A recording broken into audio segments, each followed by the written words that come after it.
Now, from across the tri-states, this is KHQA Sports.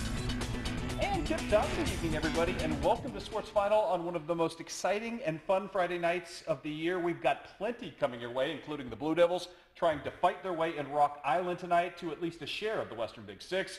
We've also got basketball thrillers tonight on the Missouri side of things. But we start tonight with history in the making for the Payson Seymour Indians as they were going to try to do work tonight at Griggsville Perry. Hadn't won a regional championship since '93, taking on Liberty tonight. And you can always expect a little bit of drama, but fourth quarter here, Cody Hildebrand working in, and this makes it 53-39 Payson. They're in clear control here later at Jake Voss, and one makes it 59-41 Payson. 4.5 to play, so this game, it's pretty much over, right? Not even close. Liberty making the comeback here. Tyler Orman dropping a three. Remember, they were down 18 with 4.5 to play. Later, Michael Mast all the way strong on the take, 59-46 Payson, but Voss going to lay a dagger right here. Another and one as he gets inside, puts Payson back up by 9. 2 minutes to play, but Liberty's still not done. Michael Blewett is going to take it himself, calls his own number, hits the deep three, 61-55, and Liberty is just not going away in this one, but Cody Hildebrand and the Indians hit enough clutch free throws. 6 points is as close as Liberty would get in this one. The regional championship for the first time in 20 years goes to Payson, 63-57. What a game. That means off to the sectionals for the Payson Seymour Indians. Brian Ray's team with a showdown coming up on Tuesday night at Brown County. They will take on a very good Elmwood team tonight who took care of Williamsfield. Final count in that one was 59-49, but we're not done filling out the bracket in Mount Sterling, are we, Ross? Unity and Central, yet another close game. Big surprise. It was Unity taking on Central on their home floor, but Central is the away team, of course. Early on, first bucket of the game, Taylor Hyman for three from the corner, and that is a very good start for the Panthers. Later, Cole Phillips drives.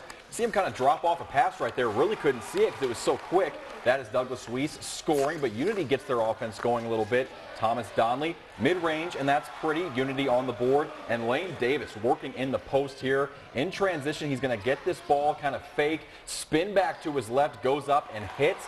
Good move from Mr. Davis there. Marcus Land is going to answer on the other end. A drive kind of curls around everybody, scores on the interior. Thomas Donley, though, after the steal here will get yet another layup as Unity just enough in this one. 43-39 winners over Central. Unity is your regional champ. That's back-to-back regional championships for Keith Carruthers and company, which means they get to fill out the bracket at Mount Sterling as mentioned. They've got a tough one ahead as well. Kiwanee Wethersfield. We've got friends who coach there. That should be a dandy matchup. That is a Wednesday night game at 7:30, and that should be an awful lot of fun. We're not done in Illinois, though. We've got fun happening in 2A. Reno Pinkston finally getting to host a regional title game.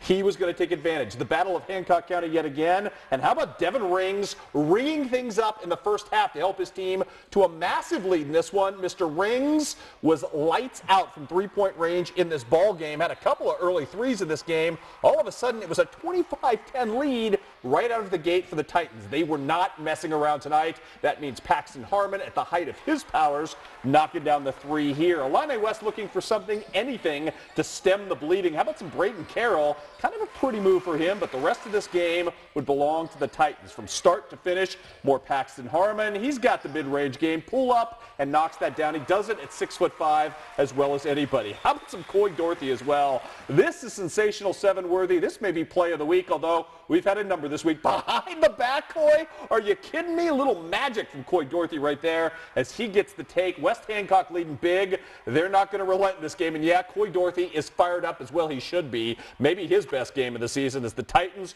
were full go, full boat in this game. How about some more Coy Dorothy to punctuate these highlights as Coy going to break free, knock down the three off the beautiful setup pass right here from Paxton Harmon. Not only a scorer, a creator as well. 61-39 your final.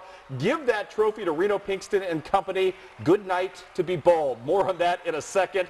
I'm just saying. It's, I'm just saying. Just one guy speaking to a bunch of other guys. Not a bad night to be bold. Big win tonight, big trophy for West Hancock. And for their efforts, the Titans are headed off to Beardstown, where they will take on, in the sectional, North Mac, who was a winner tonight by 5 over Pana. 69-64 was your final there.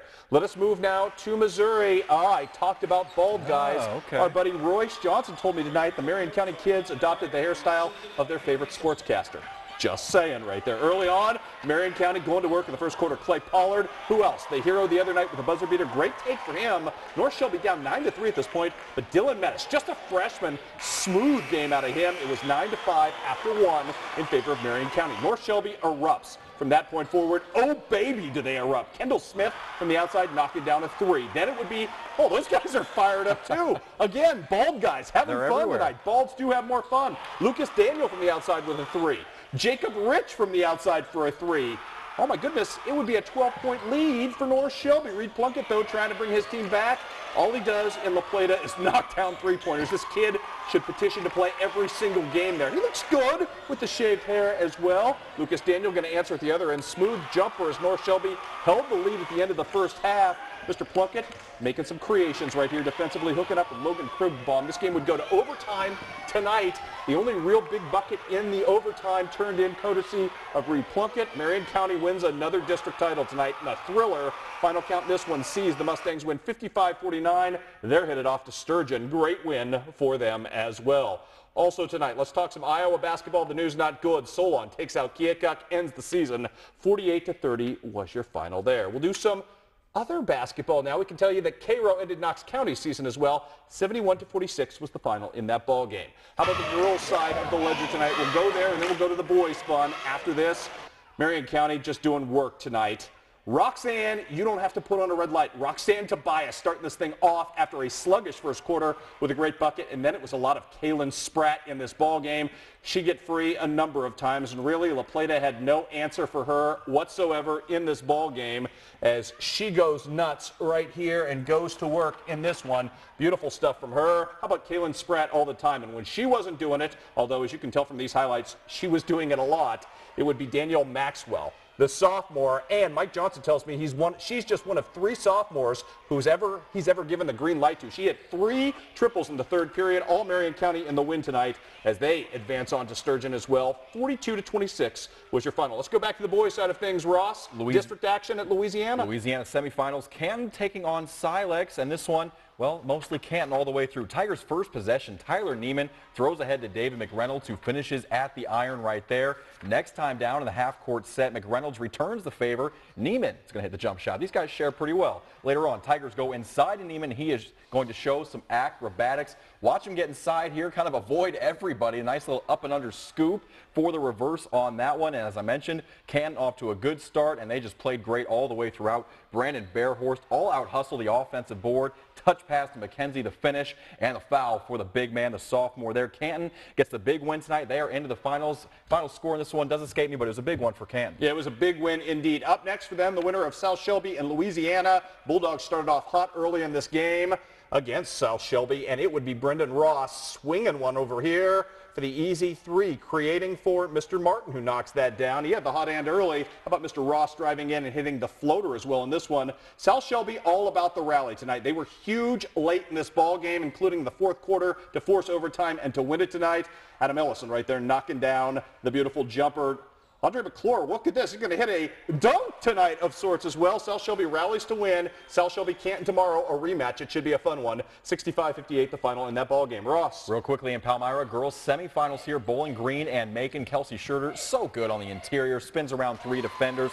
Hits it off the glass there. Bowling Green working still inside, this time to Caitlin McLean. She is bumped, actually goes to the deck on this one, but still finishes. The awkward release doesn't affect her. Bowling Green comes out with a big 41-36 win tonight over the Macon girls. That means a showdown tomorrow night at 7:30 with the Palmyra girls, who were big-time winners over Clark County 67-44. Looking forward to extended highlights of that game and so much more on overtime. Finally tonight, let's wrap up with Quincy High School. They needed a win at Rock Island tonight to garner a share of the Western Big Six title in this ball game early on. That, my friends, is Mr. Fairley making a strong move. Quincy High down 30-18 at that point, but after that bucket, 3-point play made it 30-21.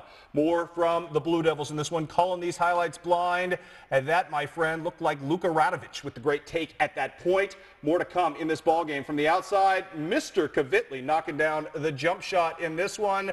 However, Quincy High School falls and falls badly in this ball game. 61-47 is your final in favor of Rock Island. One more score. Jacksonville tonight ends the regular season with a victory. Final count in that one sees the Crimsons victorious in an ugly game, 31-26. Actually, 35-27 was your final in that ball game. Again, as we mentioned, huge overtime coming up tomorrow, including the Quincy Notre Dame girls against Champaign Centennial. Great rematch. We'll see you at 10:30 with the great highlights from what we expect to be a great day. See you then, everybody.